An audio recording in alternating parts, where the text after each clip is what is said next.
Alright, hi everybody, my name is Madeline, and today I'll be talking about SZA's Broken Clocks. I plan on walking you through my process and how that influenced my thoughts about the song. So I started my analysis with trying to figure out the chords used. I hear three distinct chords used throughout the piece. I hear G flat major 7, F minor, and B flat minor. I consistently hear G flat major 7 with that 7 on top rather than hearing like G flat major by itself. And there are times when I think I hear F minor 7 and B flat minor 7. I distinctly hear B flat minor 7 at the end of the pre-chorus, so I hear, and then I hear her go into the chorus.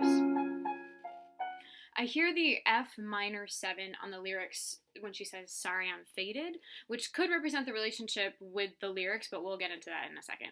But these three chords, the G flat major 7, the F minor, and the B flat minor, are rotated throughout the song. To me, the phrases usually begin on the G flat major 7 chord. D flat major is the key signature that encompasses all of the flats within all these chords, because we've got G flat major, so we've got G flat, B flat, D flat, F. We've got F minor, F, A flat, C.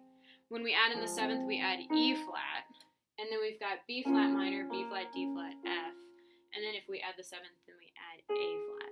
So there are a decent amount of flats used in between all these chords. And D flat major is the key signature that encompasses all the flats and accounts for the C natural and the F naturals. So if SZA used the 1 and 5 in D flat major, the chorus would sound something like this. She'd go like, but she doesn't do that. Instead we hear, so while she doesn't use D flat in the conventional sense, the note is still present throughout the chord structure. It's used in the G flat chord, and it's used in the B flat minor chord. So tonic is present, but it's been relegated, a word that Spicer used, to describe fragile tonic. So I really think that this song uses fragile tonic. So after looking at the chords, I moved on to the timbre, or the timbre in relation, I can never pronounce that word, the timbre in relation to the lyrics. So SZA uses a range of vocal techniques and remains in her chest voice the majority of the song. So when she doesn't use her chest voice, or when she adds in breathiness, these parts stand out. Or when she goes from breathiness back to her chest voice or back to speech-like singing, then those parts also stand out. She almost dabbles in rap. Her tone can be speech-like at times, but then is incredibly lyrical as she sings different riffs. I started to notice that different timbres, like how she uses creaky voice when she sings All That I've Got Are Pieces and Pages. So I started to notice how she not only uses speech-like timbre, but she also uses creaky voice and breathiness. And she also uses a voice crack whenever she has the chorus and whenever she sings clocks.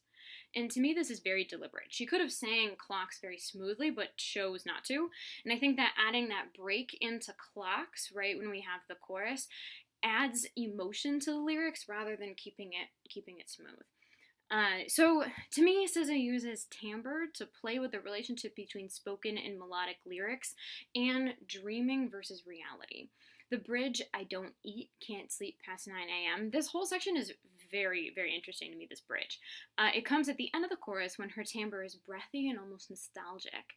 And then at the bridge, she almost like speaks the lyrics, "I don't eat," and they're kind of jerking the listener back into the present after the dreamy timbre when she was saying nothing but love, and then she says, I don't eat, I can't sleep.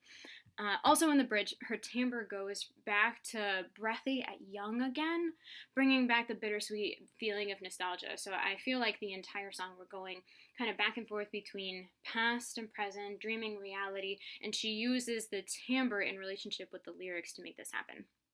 So after that, I really dove into analyzing the lyrics. And to me, the lyrics talk about past relationships with people and things.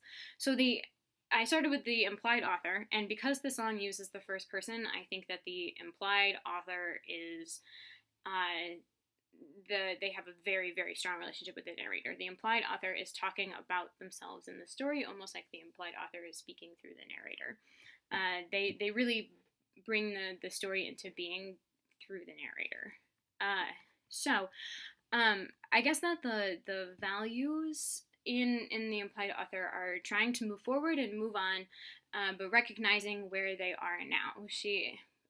We're kind of playing with what we had before, the love that we had before, the love that we still have for them now. I know we got nothing but love for them now, and all we have now is broken clocks.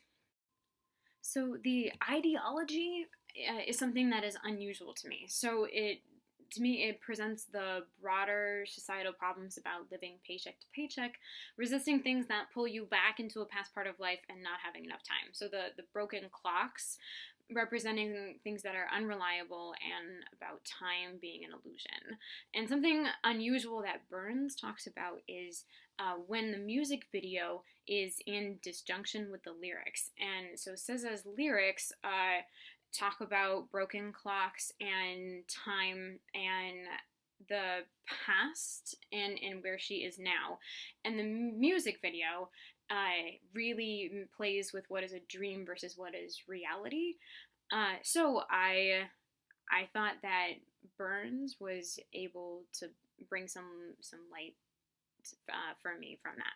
So after the implied author, I moved on to the narrator. There is definitely a story being told, and the narrator uses first person. So they are definitely involved in the events, and the narrator in the story seems honest to me and seems personal because they're using the first person.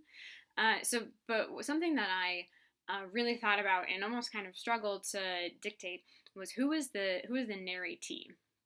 There are no other pronouns in the lyrics used besides you and I. There is no he and she.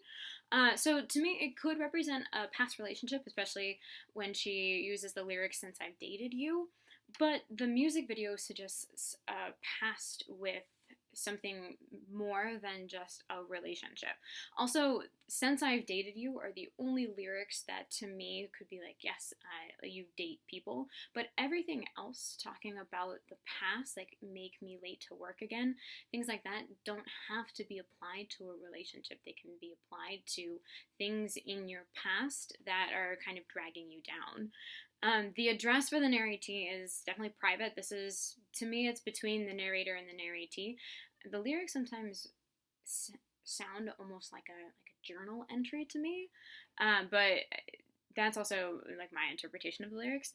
The communication to me is direct, and the expression is sincere to me, especially when she says like "nothing but love." She says these lyrics, and she sings these lyrics in a softer timbre that make it feel like it's really sincere when she says "nothing but love for you."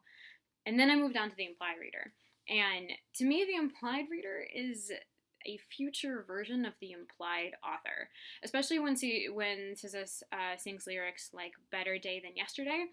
It almost sounds like a journal entry, like I was saying before, especially when she says "pieces and pages." It sounds like she is kind of writing her thoughts about how she's looking back on the past and where she is now.